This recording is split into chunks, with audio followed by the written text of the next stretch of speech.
Assalamualaikum warahmatullahi wabarakatuh. Halo, jumpa lagi bersama saya Bahtiar Movie dalam channel 1000 Jalan. Baik teman-teman, pada video kali ini kami akan memberikan informasi terbaru terkait penundaan pengumuman hasil seleksi administrasi untuk P3K Guru tahun 2021. Yang mana informasi ini resmi dari Sekjen GTK Kemendikbud teman-teman, yaitu Ibu Nunuk Suryani. Yang mana melalui akun Instagramnya Ibu Nunuk Suryani ini memberikan pernyataan teman-teman terkait penundaan pengumuman hasil seleksi administrasi ini. Dan juga beliau mengklarifikasi terkait pernyataan beliau ya teman-teman yang tadi malam yang menyebutkan bahwa pengumuman seleksi administrasi ini akan diumumkan jam 23.59. Dan terkait pernyataan Ibu Nunuk Suryani tersebut, ini tadi malam banyak pelamar yang begadang ya teman-teman, menunggu pengumuman hasil seleksi administrasi ini. Dan berikut adalah pernyataan langsung dari Ibu Nunuk Suryani. Assalamualaikum warahmatullahi wabarakatuh.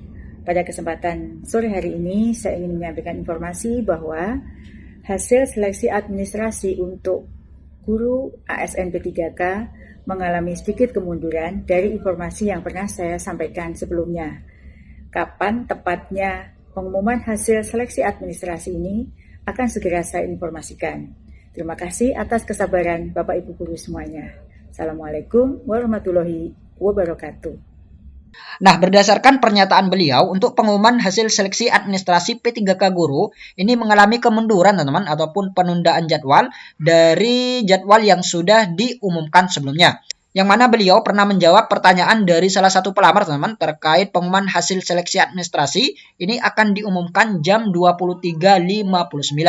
Dan berdasarkan jawaban dari Ibu Nunuk Suryani tersebut, banyak pelamar yang begadang teman-teman menunggu hasil pengumuman seleksi administrasi. Dan sampai saat ini masih belum diumumkan. Nah, jadi dengan adanya pernyataan seperti ini, maka teman-teman harus bersabar untuk menunggu pengumuman hasil seleksi administrasi ini. Dan apabila sudah selesai, maka nantinya akan segera diumumkan. Jadi seperti itu teman-teman pesan dari Ibu Nunuk Suryani. Kemudian di sini ada salah satu daerah yang sudah mengumumkan hasil seleksi administrasinya teman-teman, yaitu untuk P3K Guru, dan semua pelamar ataupun semua guru honorer ini dinyatakan MS teman-teman ataupun memenuhi syarat, dan yang TMS ini 0 pelamar. Nah, kita langsung saja teman-teman cek daerah tersebut.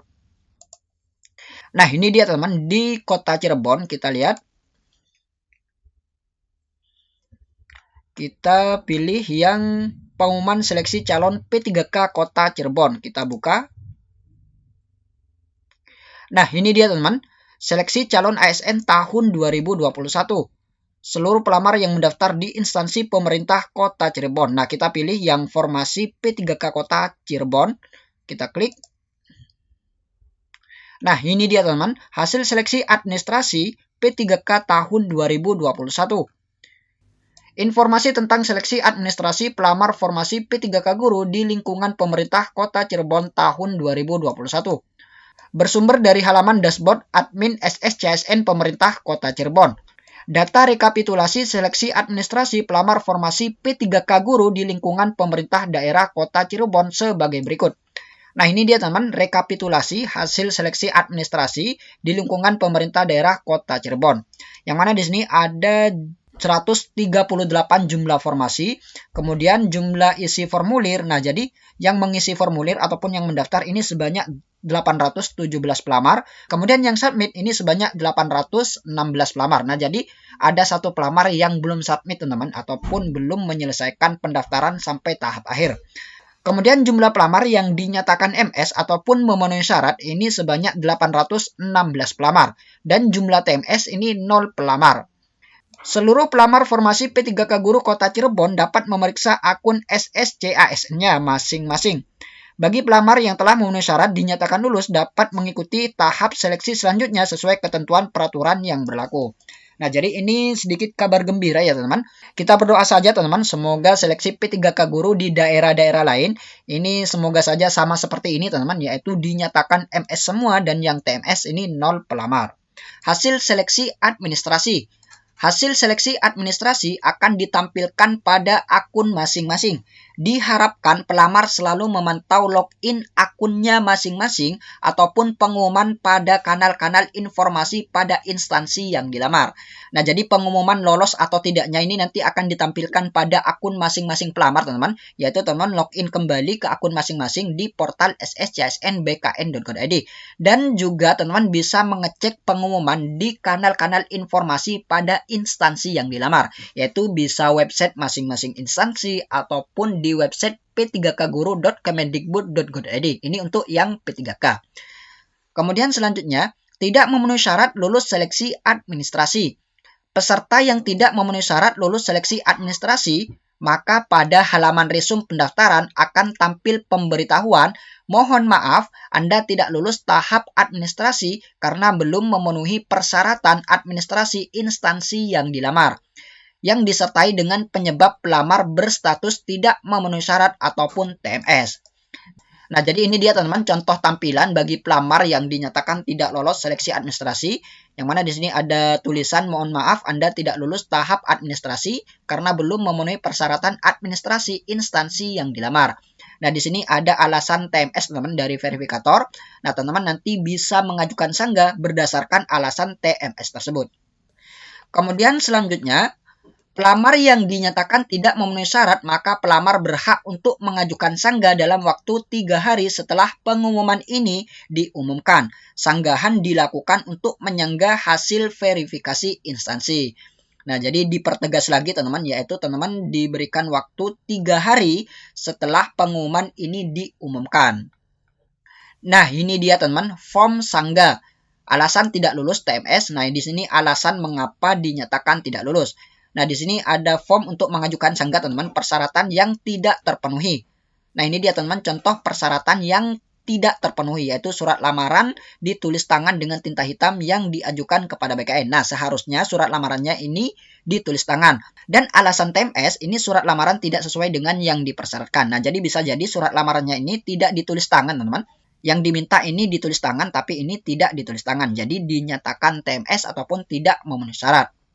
Kemudian selanjutnya teman-teman bisa cek lihat untuk melihat dokumen yang dinyatakan TMS tersebut. Kemudian teman-teman bisa menuliskan alasan sanggah.